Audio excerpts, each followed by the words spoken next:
Chapter 31. I made a covenant with my eyes not to look lustfully at a girl. For what is man's lot from God above, his heritage from the Almighty on high? Is it not ruin for the wicked, disaster for those who do wrong? Does he not see my ways and count my every step? If I have walked in falsehood, or my foot has hurried after deceit, let God weigh me in honest scales, and he will know that I am blameless. If my steps have turned from the path, if my heart has been led by my eyes, or if my hands have been defiled, then may others eat what I have sown, and may my crops be uprooted. If my heart has been enticed by a woman, or if I have lurked at my neighbor's door, then may my wife grind another man's grain, and may other men sleep with her. For that would have been shameful, a sin to be judged. It is a fire that burns to destruction. It would have uprooted my harvest. If I have denied justice to my menservants and maidservants when they had a grievance against me, what will I do when God confronts me? What will I answer when called to account? Did not he who made me in the womb make them? Did not the same one form us both within our mothers? If I have denied the desires of the poor, or let the eyes of the widow grow weary, if I have kept my bread to myself, not sharing it with the fatherless, but from my youth I reared him as would a father, and from my birth I guided the widow.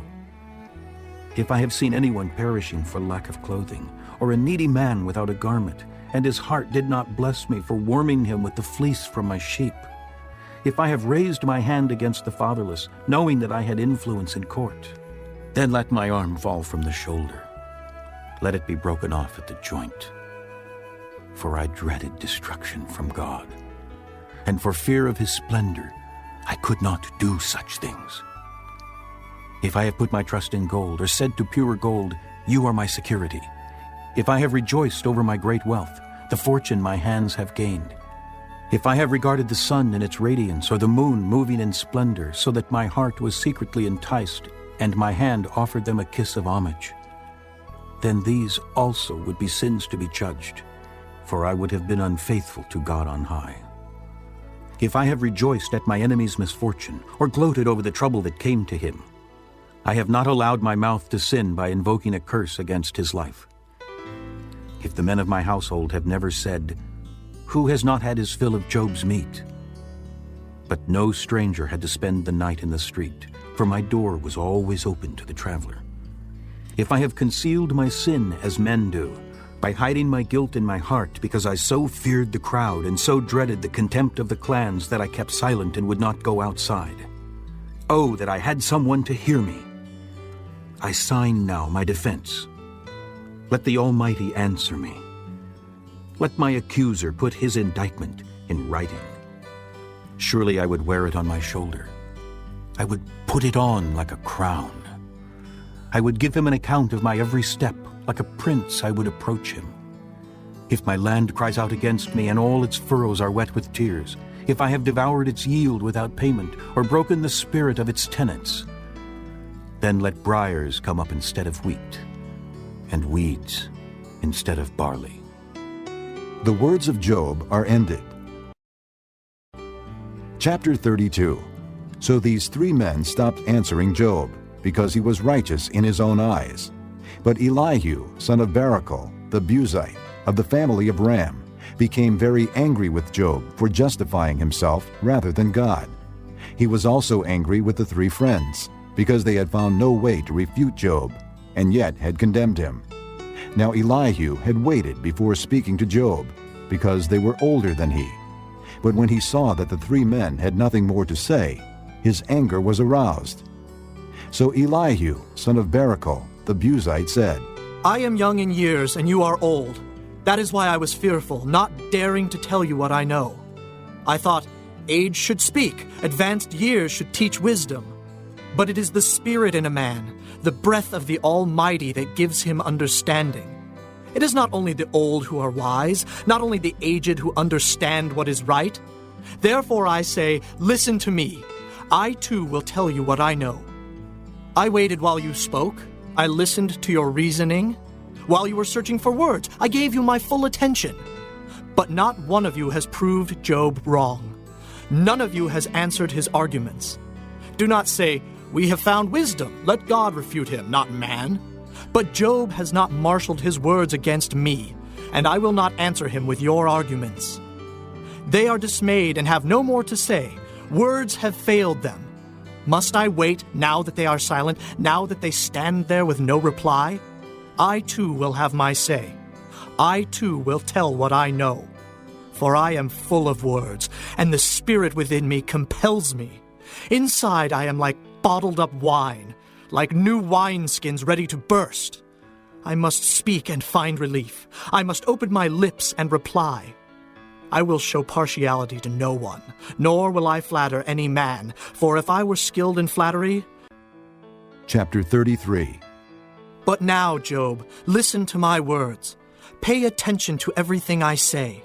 I am about to open my mouth. My words are on the tip of my tongue. My words come from an upright heart. My lips sincerely speak what I know. The Spirit of God has made me. The breath of the Almighty gives me life. Answer me then if you can. Prepare yourself and confront me.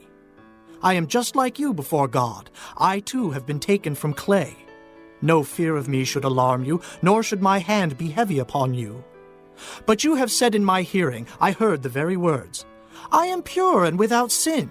I am clean and free from guilt. Yet God has found fault with me. He considers me his enemy. He fastens my feet in shackles. He keeps close watch on all my paths. But I tell you, in this you are not right, for God is greater than man. Why do you complain to him that he answers none of man's words? For God does speak, now one way, now another, though man may not perceive it.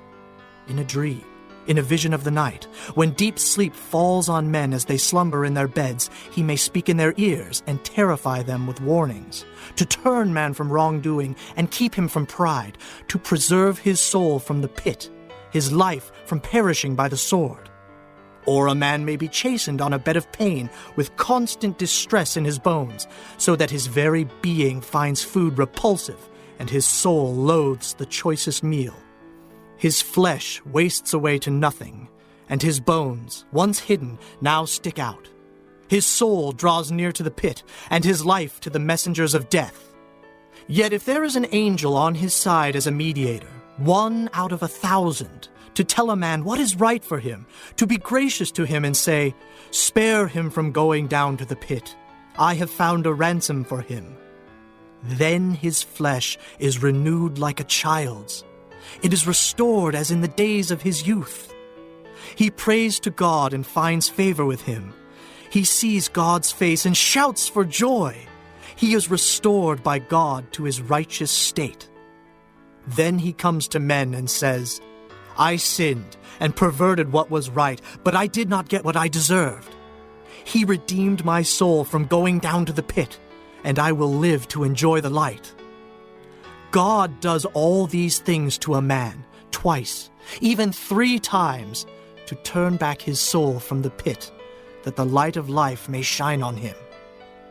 Pay attention, Job, and listen to me. Be silent, and I will speak. If you have anything to say, answer me. Speak up, for I want you to be cleared. But if not, then listen to me.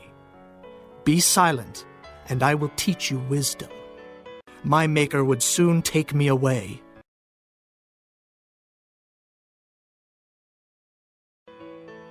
Chapter 34. Then Elihu said, Hear my words, you wise men. Listen to me, you men of learning. For the ear tests words as the tongue tastes food. Let us discern for ourselves what is right. Let us learn together what is good.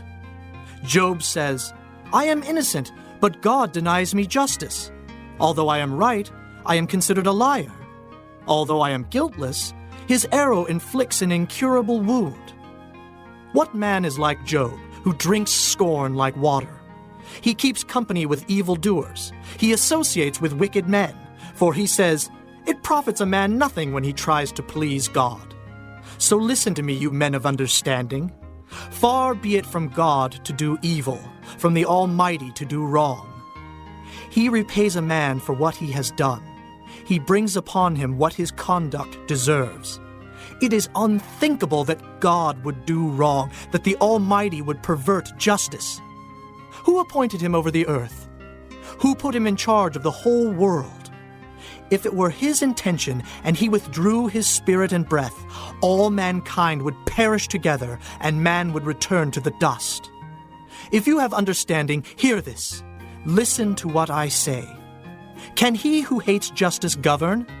Will you condemn the just and mighty one? Is he not the one who says to kings, "You are worthless," and to nobles, "You are wicked," who shows no partiality to princes and does not favor the rich over the poor, for they are all the work of his hands? They die in an instant, in the middle of the night. The people are shaken and they pass away. The mighty are removed without human hand. His eyes are on the ways of men. He sees their every step. There is no dark place, no deep shadow where evildoers can hide. God has no need to examine men further, that they should come before him for judgment. Without inquiry, he shatters the mighty and sets up others in their place. Because he takes note of their deeds, he overthrows them in the night, and they are crushed. He punishes them for their wickedness, where everyone can see them, because they turned from following him and had no regard for any of his ways. They caused the cry of the poor to come before him, so that he heard the cry of the needy. But if he remains silent, who can condemn him? If he hides his face, who can see him? Yet he is over man and nation alike, to keep a godless man from ruling, from laying snares for the people. Suppose a man says to God, "I am guilty but will offend no more. Teach me what I cannot see. If I have done wrong, I will not do so again." Should God then reward you on your terms when you refuse to repent? You must decide, not I. So tell me what you know. Men of understanding declare, wise men who hear me say to me, "Job speaks without knowledge. His words lack insight." Oh, that Job might be tested to the utmost for answering like a wicked man. To this sin he adds rebellion. Scornfully he claps his hands among us and multiplies his words against God. Chapter 35. Then Elihu said, Do you think this is just? You say, "I will be cleared by God." Yet you ask him, "What profit is it to me, and what do I gain by not sinning?" I would like to reply to you and to your friends with you. Look up at the heavens and see. Gaze at the clouds so high above you. If you sin, how does that affect him? If your sins are many, what does that do to him? If you are righteous, what do you give to him, or what does he receive from your hand? Your wickedness affects only a man like yourself, and your righteousness only the sons of men. Men cry out under a load of oppression. They plead for relief from the arm of the powerful. But no one says, "Where is God my Maker, who gives songs in the night, who teaches more to us than to the beasts of the earth, and makes us wiser than the birds of the air?" He does not answer when men cry out because of the arrogance of the wicked. Indeed, God does not listen to their empty plea. The Almighty pays no attention to it. How much less, then, will he listen when you say that you do not see him, that your case is before him and you must wait for him, and further, that his anger never punishes and he does not take the least notice of wickedness? So Job opens his mouth with empty talk. Without knowledge, he multiplies words.